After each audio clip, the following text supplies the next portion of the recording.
A lot of times it involves investing in our people. That's why we passed a GI Bill to nurture the skills and talents of an entire generation. That's why President Kennedy pointed us to the moon, knowing that the exploration of the skies above would lead to unimagined discoveries here on Earth. That's how Las Vegas became Las Vegas.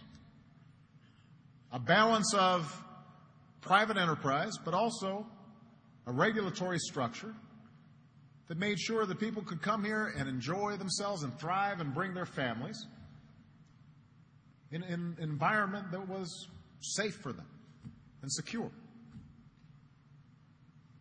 At these moments of transformation, such efforts by government, they don't stifle our economy, just the opposite. They've helped our economy achieve the growth that was not only more robust, but more widely shared by our citizens. Citizens who were in turn better able to contribute to our economy. And when we've gone without sound rules of the road and sound investments in our future, then we've risked stagnation, or worse, we've risked full-blown economic crises. And that's where we found ourselves 1 year ago, when my administration came through the door. I know, sometimes we've got a short-term memory. It's one of the things that makes America great, is we don't brood about the past, but it's worth us just remembering where we were. $5 trillion of Americans' household wealth evaporated in just 12 weeks as the financial markets plummeted. $5 trillion. Several of the world's largest financial institutions were on the brink of collapse. Some of them disappeared. Home values were in free fall. Nobody knew what the floor was. Businesses could not get credit, no matter how credit worthy. 750,000 jobs were vanishing each month. More than the entire population of Vermont was losing its job every single month when I was sworn in. And the fear among economists across the political spectrum was that we were rapidly sinking into a second Great Depression. So we undertook a series of difficult steps. And frankly, some of them were unpopular, deeply unpopular, to prevent that outcome. And I was at the town hall earlier today, and I pointed out, it's not as if Harry and I don't have pollsters. We got very good pollsters. And they tell us when things are unpopular. Don't do that. But we thought it was important to do what was right, not what was popular. So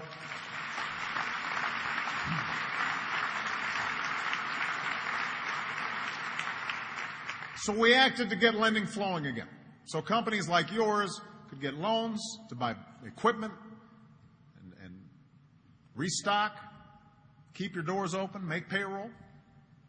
We thought it was important for ordinary Americans to be able to finance their homes, or buying a new car, or going to college, or starting or running a business. We passed tax relief for small businesses and 95% of working families, for college students, for first-time home buyers. We extended or increased unemployment benefits, not just to help those families, but also to make sure that there was some demand in the economy at a time when so much demand had been lost. We made health insurance 65% cheaper for families relying on COBRA. We acted to close state budget gaps to prevent hundreds of thousands of teachers and public school workers and firefighters and police officers from being laid off all across the country, including right here in Nevada. And at the same time, we initiated investments to spur hiring while laying a foundation for long-term, lasting growth. We doubled our capacity in renewable energy like wind and solar. We computerized medical records to save money and lives. We provided the largest boost to medical research in history. All across the country, classrooms and school laboratories are being renovated. Roads and railways are being upgraded as part of the largest investment in infrastructure since President Eisenhower, half a century ago, initiated the interstate highway system. Right here in Nevada, hundreds of entrepreneurs have received small business loans. 1 million Nevadans have seen a tax cut. Hundreds of thousands of seniors and veterans have received emergency assistance. 250,000 people in this state have received additional unemployment insurance. And across Nevada, there are dozens of transportation projects and energy projects and construction projects putting people to work, doing the work that America needs done. And you know what? What made all this possible was the Recovery Act, also known as the stimulus bill. Now, there are a bunch of folks out there who would tell you otherwise and would say that the Recovery Act hasn't made a difference and created a job. But, you know, facts are stubborn things. There's a famous story about a former senator, Daniel Patrick Moynihan, who was having an argument with a fellow senator, and the other guy wasn't doing too well in the argument, so finally he said, well, I'm entitled to my own opinion. And Moynihan said, yes, you're entitled to your own opinion. You're not entitled to your own facts. Economists tell us that the Recovery Act has helped stop the free fall in our economy and created or saved as many as 2 million jobs so far. And by the way, the actions of these critics speak louder than words, because many of the members of Congress who voted against the Recovery Act called it a boondoggle. Funny how they end up making appearances at ribbon cuttings for Recovery Act projects. It's a sight to see. They're up there cheesing and grinning. And they're trying to vote against their cake and eat it too. Now, this is not to say that all of our troubles are over. Far from it.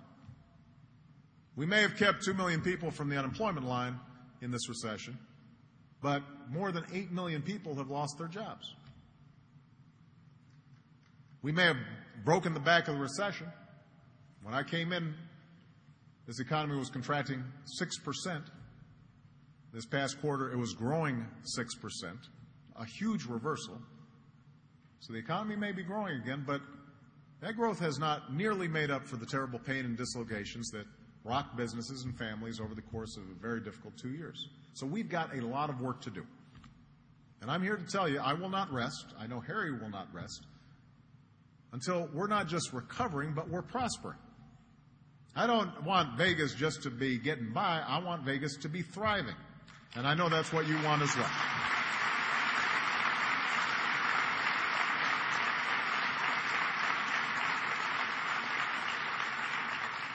So that's why Harry and I are working to provide tax breaks for small businesses to spur hiring. That's why we're fighting for health insurance reforms to address the crushing costs of health insurance for small businesses and families. And that's why we've continued to seek ways to address the home mortgage crisis, which has touched all parts of this country, but has hit Las Vegas particularly hard. In large part, the broader economic crisis we've experienced began as a home mortgage crisis. And the story is familiar to all of you. A lot of people got in over their heads, from homeowners on Main Street to large firms on Wall Street. And many more Americans found themselves in a terrible situation by no fault of their own, unable to pay a mortgage because of a lost job. But they're unable to sell or refinance because their mortgage debt is now higher than the value of their house. Their home is underwater. Now, government has a responsibility to help deal with this problem. I've got to, again, repeat,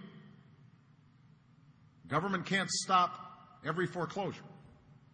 There's not enough money in the Treasury to stop every foreclosure. And we shouldn't be using tax dollars to reward the same irresponsible lenders or borrowers who helped precipitate the crisis. But what government can do is to help responsible homeowners to stay in their homes. Government can stop preventable foreclosures. What we can do is stabilize the housing market so home values can begin to rise again. So over the course of the past year, we've taken a number of steps to do just that. We've provided a tax credit for 1.4 million taxpayers to help them buy their first homes. We've made it possible for more than 1 million struggling homeowners to reduce monthly payments. And combined with our broader efforts to spur growth, stem job losses, and stabilize the financial system, we've helped promote recovery in the housing markets. In fact, in many markets, home values have begun to rebound. But we got a ways to go, especially in the hardest hit regions like Las Vegas, where there are just too many blocks littered with brown lawns and for sale signs. Too many mortgage holders here are underwater, and where job losses continue to exact a terrible toll. So for these communities, recovery depends on continued responsible efforts to stop the downward spiral of defaults, foreclosures, and declining home values.